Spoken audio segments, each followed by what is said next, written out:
I watched them lower her coffin into the ground. But that night, she texted me not to come back. I never truly believed in ghosts, until the day I buried one and she texted me from beyond the grave. Her name was Eliza Whitmore, my fiancée. The woman I had planned to marry in the spring under the cherry blossoms in Surrey. We had dreams, wild and beautiful ones. But everything came crashing down when she was struck by a lorry near Notting Hill on a rainy Thursday. I was called to the morgue, asked to identify her body, and though bruised and cold, it was unmistakably her. The funeral was a blur, black umbrellas, rain soaking through suits, my mother gripping my arm while I stared blankly at the coffin. They lowered her into the earth at Highgate Cemetery, and afterward, I returned the next day, alone, to lay Lily, her favorite, on the freshly turned soil. That's when it happened. As I stood silently, my phone buzzed. A text from her number. "Please stop, I'm not dead." My knees gave way. For a moment, I thought I'd finally snapped. Hallucinations from grief. But the message was real, and another one followed. "Don't go to the police. They'll ruin everything." I stumbled to my car, heart thudding in my ears, and texted, back in shaking hands, "Who is this?" Her reply, "It's me, Eliza. I faked it." That night, sleep evaded me. I scoured our photos, watched old videos, listened to her voicemail again and again. The body I saw, was I wrong? Or had she tricked everyone? I asked why. Her reply came at 3:11 a.m. because they were going to kill us both. What followed was a terrifying unraveling. Eliza's family had ties, not the respectable, aristocratic facade they maintained, but dark dealings, buried secrets.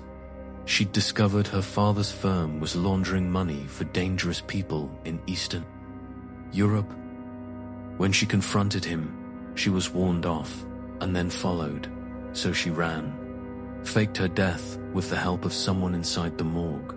The body I saw, a Jane Doe with enough resemblance, enough bruises to pass. I wanted to meet, to see her again. I begged, she refused. "It's not safe."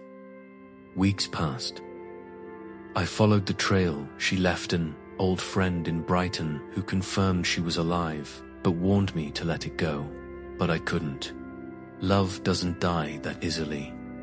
I hired a private investigator.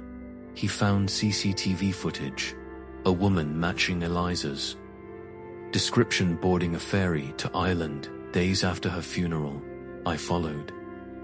In Belfast, I saw her live, thin hair, cut short, but still her. I called out, she froze. Tears filled her eyes. She ran to me, held me like I'd risen from the grave. We stayed hidden in a rented flat, curtains always closed. She told me everything. Her father had died mysteriously. Weeks after the funeral, suicide, they said. But she believed it was cleanup. She never intended to return, but seeing me broken at the cemetery shattered her resolve. We planned to run Scotland, then Canada. But before we could, someone found us. A man in a long black coat followed me from the shops. Our Airbnb was broken into. No valuables taken, just her photos burned. We knew the message. We changed phones, identities. She became Clara. I became Adam.